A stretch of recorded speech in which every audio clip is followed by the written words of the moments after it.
So आजकाल आपण बघतो की मिडनाईट क्रेविंग्स हे खूप कॉमनली वाढलं आहे आणि जनरली गोड किंवा असे सॉल्टी पदार्थ क्रेव केले जातात if you at the night कुठे आहात तुम्ही किंवा एनिथिंग फॉर सेलिब्रेशन. सो हे जस्ट कॉमन आहे किंवा there is no reason. Sir याचं मेन मुख्य असं आहे की तुमचं जे डिनर आहे तर त्याच्यामध्ये प्रोटीन आणि फायबर हे कमी असल्यामुळे तुम्हाला जनरली परत भूक लागते किंवा तुम्ही जनरली काहीतरी क्रेव करतात and that is a carb rich or heavy on sugar or calories. आणि अपार्ट फ्रॉम दिस, जर तुमचं एंटायर डे मध्ये तुमचं मील बॅलन्स्डच नाही आहे, तुमच्या प्रत्येक आहारामध्ये जो काही तुम्ही मील घेता दिवसभर त्याच्यामध्ये प्रोटीन जर लॅक करताय, तर हा खूप कॉमन प्रॉब्लेम असतो तुमच्यासाठी जो तुम्ही डेली फेस करू शकता. सो याच्यासाठी एक महत्वाची गोष्ट म्हणजे की तुम्ही जेव्हा क्रेव करतात तर तुम्ही बघत नाही की ते इमोशनल क्रेविंग आहे की ऍक्च्युअली तुमची हंगर आहे. सो तुम्ही कन्फ्यूज करता तुमच्या बॉडीला आणि तुमच्या ब्रेनला. सो मोस्टली हे जे क्रेविंग असतं हे इमोशनल ड्रिव्हन जास्त असतं rather than your physical hunger. So आपण काही गोष्टी पाळू शकतो ज्याच्याने आपण ह्या क्रेविंग कमी करू शकतो किंवा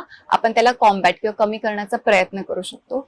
so first thing in the mind to keep is की पहिले जो तुमचा ब्रेकफास्ट असेल तो कधीही स्किप नाही करायचा first thing in the morning, आणि तो प्रोटीन रिच आणि फॅट रिच असायलाच पाहिजे along with your carbs. Secondly again तुमचा जो डिनर आहे तो सुद्धा फायबर आणि प्रोटीननी भरपूर व्यवस्थित असायला पाहिजे. So basically balanced meal is your key. Second important thing is you can do is की स्लीप अर्ली. कारण की जर तुम्ही रात्रभर जागत असाल, खूप रात्री तुमच्या हॉर्मोनला स्लीप हॉर्मोनला डिस्टर्ब करत असाल, तर एक सर्टन पॉइंट ऑफ टाइम नंतर तुम्हाला भूक लागते कारण की you are into the constant urge, you are into the constant search.